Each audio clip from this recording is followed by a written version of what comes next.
All right, everybody, kicking off our Tuesday media availability with quarterback Carson Beck. Matt Shadell from Kane Sport. We'll start with you. Yeah, hey Carson, thanks for taking a couple of minutes here. I wanted to get your thoughts on sort of where the offense is heading from here, if you see some momentum building, because it's been sort of a little bit of up and down the last couple of games.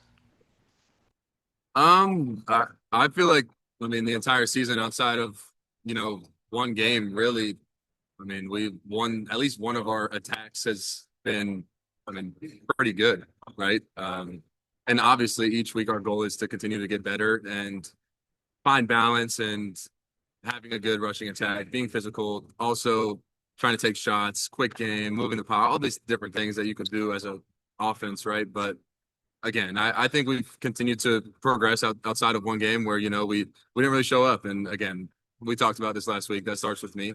And I thought that we had a good game last week. We came out in the second half and I think created some momentum that hopefully continues to kind of snowball throughout the rest of the season. Awesome. We'll kick it over to Andrea Adelson. Andrea? Hey, Carson, I've got two for you. The first one is just the patience with the run game, particularly in the second half last week. Just how much did you feel like that helped in terms of building the confidence and kind of getting back to the things that you guys like to do on the ground? Yeah, it always helps to, be able to be physical and run the football.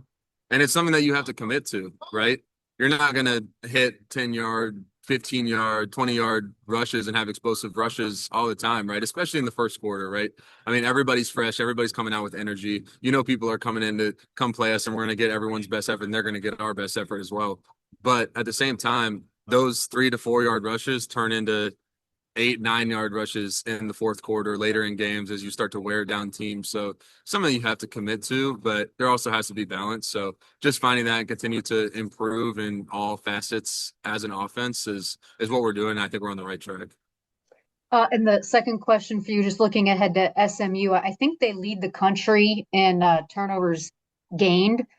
Just what have you seen from their defense as you watch them that's allowed them to have that type of success?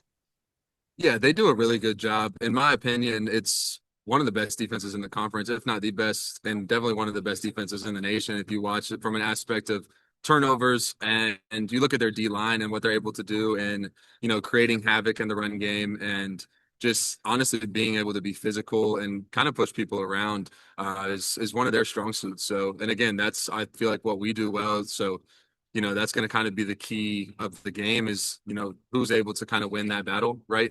And again, like I said, they're a really talented defense and they do a really good job. So again, they're going to pose a challenge for us, but just looking forward to having that opportunity to go out and execute and continue to have good practices and build them as we lead up to Saturday. Thank you.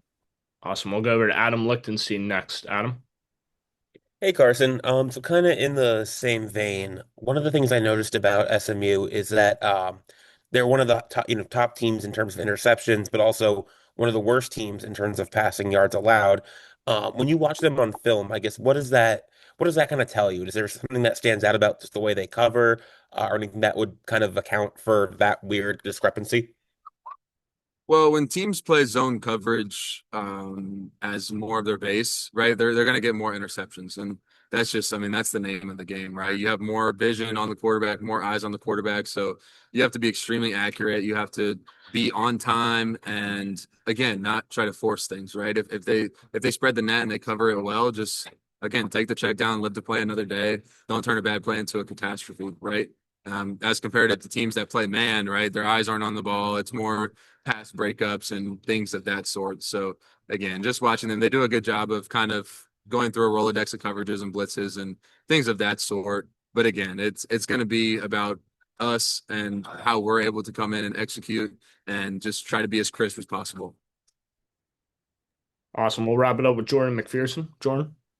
Yeah, hey Carson, I was just curious for you, now that you've had a couple months of in-game action with Malachi Toney, just is there anything he's doing that's surprising you or impressing you more than maybe other facets of the game? I mean, we see how dominant he's been so far as a kid who just turned 18 a month ago. Yeah, I'm gonna be honest. There's nothing that has surprised me about him from, shoot, the first time I ever watched him, I expected it. And it's so funny because no, obviously people knew that he had came early and I don't, obviously nobody knew what he was gonna be or this, but I remember just telling, all my family and friends about what he was going to be able to do for us this year, and that we definitely had a secret weapon, and that kind of went away after the first game. And even after that, he's continued to show up and just make unbelievable plays. So again, that's a credit to his work effort, or his work ethic, and the effort that he gives day in and day out.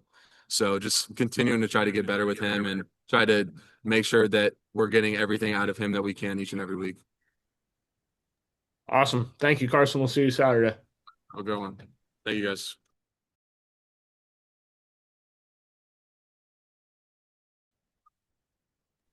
Awesome. Malik, can you hear us?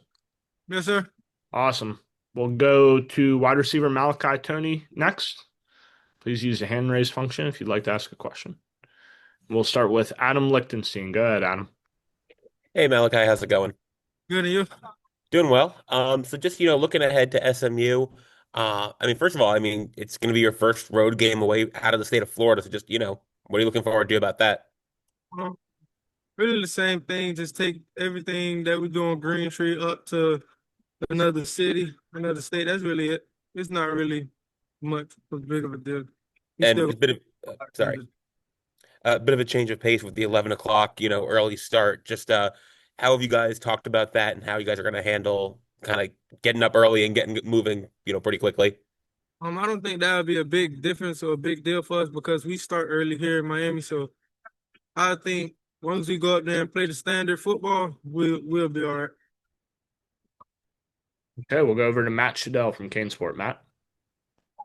Yeah, hey Malachi.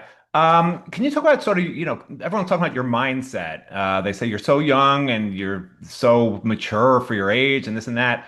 Where does that come from, and how do you stay so grounded despite obviously having a heck of a start to your freshman season? That come from just like the game of football humbling you itself. My freshman year, I fumbled on the last drive. On the, oh, I'm sorry. My freshman year, I fumbled on the game-winning drive for the state championship title. And ever since then, I just kept my head down and stayed humble, knowing that if you don't put in what you want out of it, you will never get it. Good. So, Jordan McPherson next. Yeah, hey there, Malachi. Obviously, you're around a lot of big guys, big name receivers from the heydays, and Michael Irvin's always on the sideline. I know that you have a relationship with Santana Moss. Have you gotten any advice, or have they spoken to you since you've sort of broken out? And maybe if so, what's been the biggest advice you've gotten from them? no, I really haven't got any advice All because right. they Yeah. as much come and talk to me. All right. But also, all right, then with Irvin always being on the sideline, what's it like being around him as you're starting your career? It's great being around a great wide receiver that did a lot of things that I want to do. Just having him around is really a big deal. I really didn't look at it from that perspective, but then, like after I scored, I think I came back to the sideline like, wow, this is really Michael Irvin here cheering me on. So it's just a blessing. Go back to Adam Lichtenstein. Adam. Hey again, just looking at the punt returns, when what did you see on those on Saturday, and when you watched them on film, obviously you got pretty close to breaking them, breaking free for a touchdown. Just what can you guys still work on punt return coverage?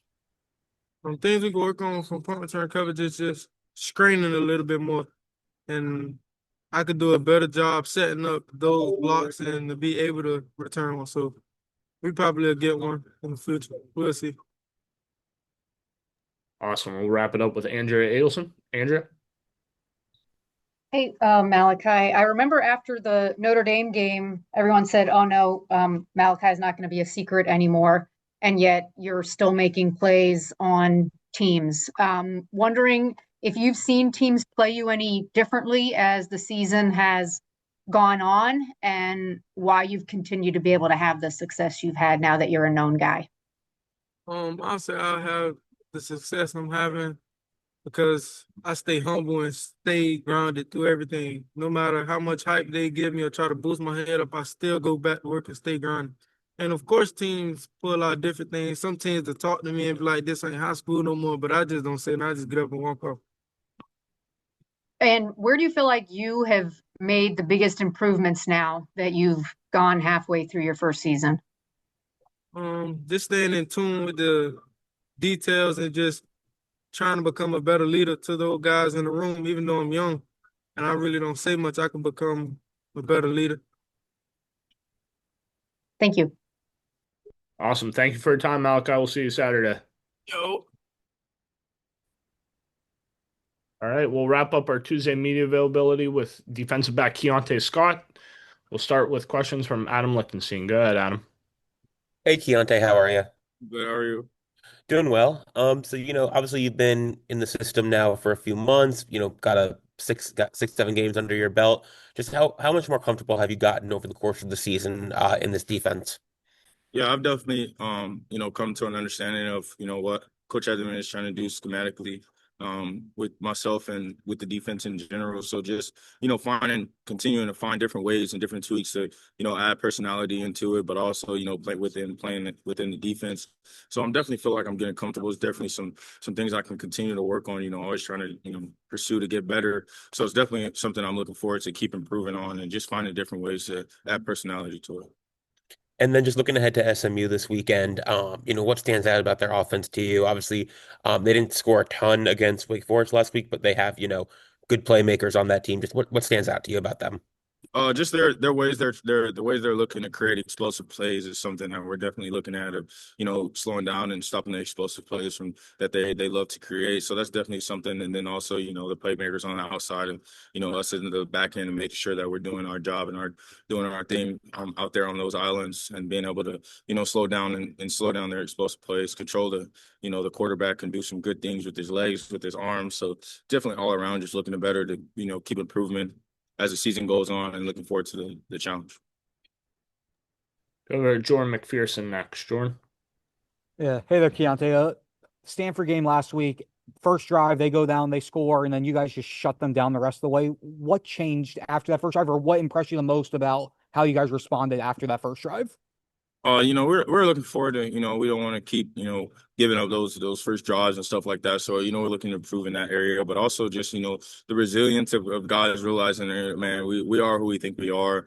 And we just got to, believe that going in and believe in that and then, buying into our standard, what we set on defense and flying around. I feel like, teams, come out and have stuff schemed up, but also do, ways to counteract that is, swarming around and flying around. So that's something we're looking forward to, coming out of the gate, coming out flying.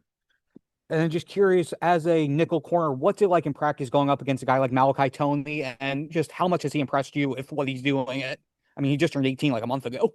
Yeah, I was telling Coach KB, I mean, I just feel like, having a guy like that in the slot, but just having a receiver room in general, like that, we're going against the best, top receivers in the ACC every week. So, getting that opportunity is preparing us, as we go into weeks, we've seen that, the top guys in the country. So, getting a chance to go against them every week, a 1-on-1, 7-on-7, different things like that, team periods is definitely helping us, get certain looks, and then when we go into games, we're kind of, a little calmer and stuff like that, just because we've seen the top guys in the conference. Go over to Matt Shadell next. Matt. Yeah, hey Keionte. I actually want to ask you about one of your answers. You said a couple times that in your own game you want to add personality to it. Can you expound on that? Like, what do you mean by that? Oh yeah, yeah. Personally, I just, I pride myself on, just being around the ball. And I feel like, just personality wise, just flying and making sure, I'm making those plays and the available plays, but also, personality wise, being that guy on defense that's bringing the juice. I want to pride myself on that as the season continues to go on. Of, being able to, supply a spark when needed, or just anything, just playing within the defense, but also, being the juice guy out there. Awesome. We'll go over to Andrea Adelson next. Andrea. Hey, Keionte, you mentioned trying to limit SMU's explosive plays. Wake Forest did a really good job of that last week. I was wondering just what you saw on the tape from that game and kind of what they did, and if there's anything you all can take away from some of the things that they did to apply on Saturday. Yeah, I feel like Wake Forest, had a good game plan. As we break down that tape, we've seen them do a lot of good things of, just getting the quarterback off the spot, some different things, defense schematically. But I feel like, our biggest focus this week and every week is just focusing on ourselves. As Coach Edmond says, it's all about us. So, we just want to just focus on, keep creating, then building that standard that we want to be on defense and living it out and playing it out every Saturday. When you are facing a mobile quarterback like Kevin Jennings, just what are some of the biggest keys in terms of making sure you're keeping him contained and not letting him get outside? Really, it's one of those games where everybody just has to trust each other on defense, and everybody has to, do their 111, as we say. Everybody doing their job. And certain guys have to have certain responsibilities, and just being able to execute those and not trying to play outside or making anything, any selfish decisions of, trying to do certain things to make plays. It just, everybody's just doing their job, doing their 111, and then getting the ball in there. Thank you. Awesome. I don't see any more hands. Thank you for your time, Keionte. Appreciate you guys. Go Kings.